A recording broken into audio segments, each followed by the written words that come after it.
Golden Age comic book here, The Adventures of Dean Martin and Jerry Lewis, number 13. On the cover it says, "How do you like those chopsticks, Jerry? Not bad, Crunch. They could use a little more salt." Some of those corny jokes. Let's see. Binky says, "Welcome, amigo." This is kind of funny. They're making fun of Mexicans in here? No, I guess they're not. They're trying to stand up for them. "Hey, Allergy, dig that new Mexican kid who moved in town last week. I hear he lives down in Shacktown and doesn't speak English too well." "Boy, you ought to hear him speak Spanish, though. I know him. He's traveled all over the country practically. Hey, Pablo." Anyway,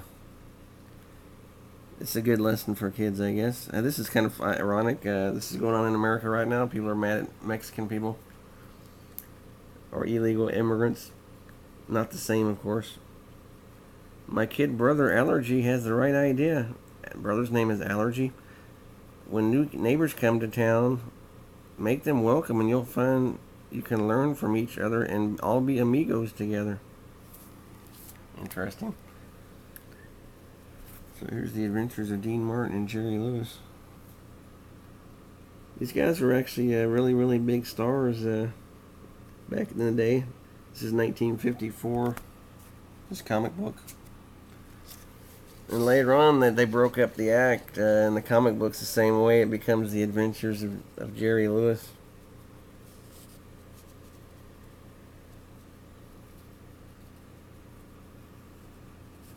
I need to get a better camera for doing this. You can't really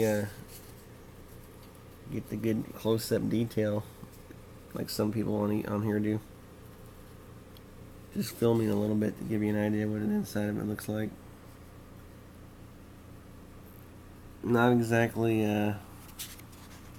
groundbreaking artwork here.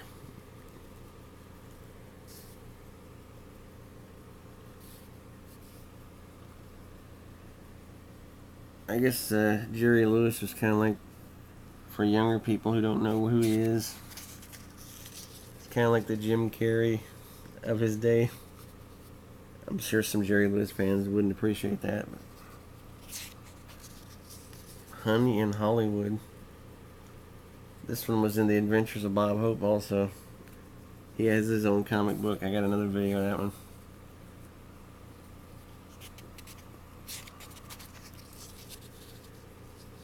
And these guys were pretty big stars. I remember that they had a little documentary I was watching one day about Dean Martin and Jerry Lewis. They would stay in a hotel somewhere. They were like rock stars. They had all these great people in the streets screaming and yelling, all kind of stuff.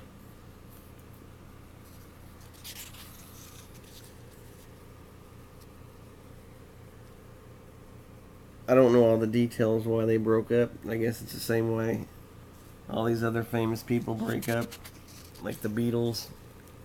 People, I think Dean Martin wanted to do his own thing. Went on to his Vegas lounge act career, I guess. He did a lot of movies too. The Vegas thing was later in life. I guess he was a member. I guess he was considered a member of the Rat Pack. Anybody out there know more about it? Leave a comment.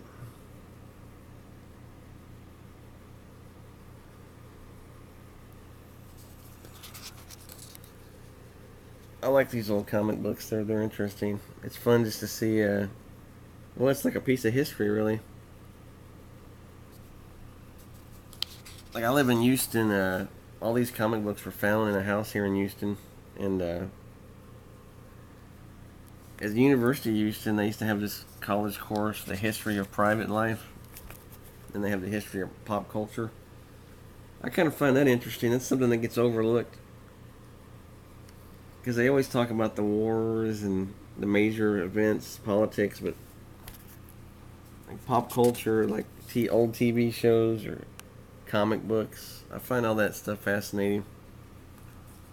It's kind of like a reflection of the way things were.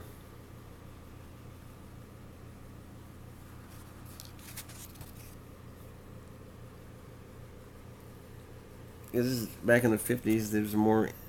They didn't have so much graphic violence, and it was more sort of like a fantasy world, Hollywood.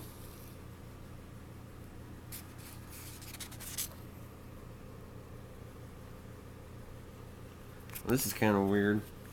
The back ad has an ad for free 10 Hitler heads. 10 unusual stamps showing evil dictator. Getting harder and harder to obtain. It's kind of weird. I don't know why anyone would want Hitler stamps. It's kind of... Jerry Lewis, of course, is Jewish.